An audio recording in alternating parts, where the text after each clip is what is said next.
नमस्कार। इसके पहले हम लोगों ने 3 प्रकार के महापुरुष योगों के बारे में समझा। रुचक, भद्रक और हंस महापुरुष योग के बारे में। और आज हम लोग चौथा महापुरुष योग के बारे में समझेंगे, जो शुक्र के द्वारा निर्माण होता है।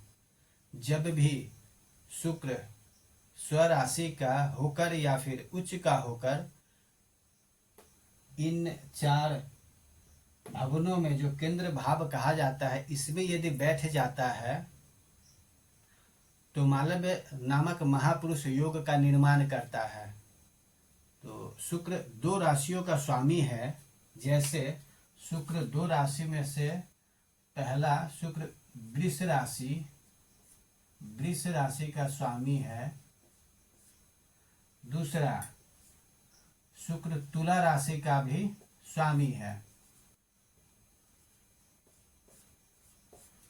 फलित ज्योतिष शास्त्र में ग्रहों के उच्च नीच के बारे में वर्णन है कि रवेण मेष तुले प्रोक्ते चंद्रस्य वृश्चिकौ भौमस्य मृग कर्कौ च कन्या मीनौ बुधस्य च गुरुश्च कर्क मकरौ मीन कन्या शीतस्य च। शुक्र मीन राशि में उच्च का होता है।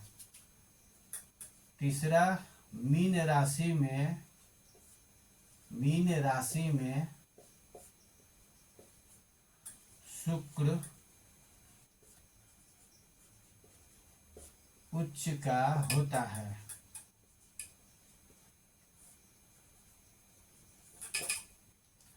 शुक्र यदि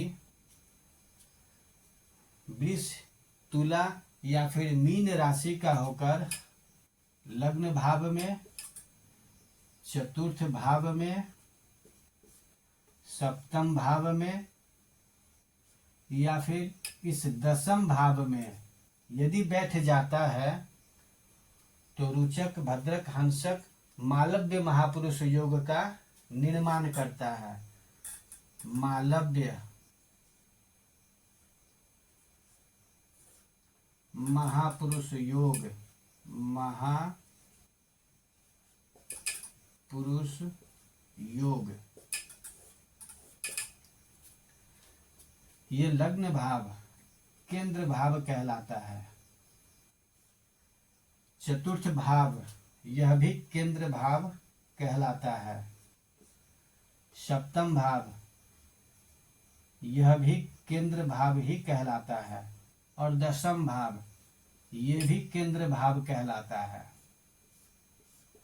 शुक्र यदि वृष, तुला या फिर मीन राशि का होकर यहाँ बैठ जाए, अर्थात लग्न भाव में बैठ जाए, या फिर शुक्र वृष, तुला या मीन राशि का होकर चतुर्थ केंद्र भाव में बैठ जाए, या फिर शुक्र वृष, तुला या फिर मीन राशि का होकर सप्तम केंद्र भाव में बैठ जाए, या फिर वृष, तुला या मीन राशि का होकर शुक्र 10वें केंद्र भाव में यदि बैठ जाता है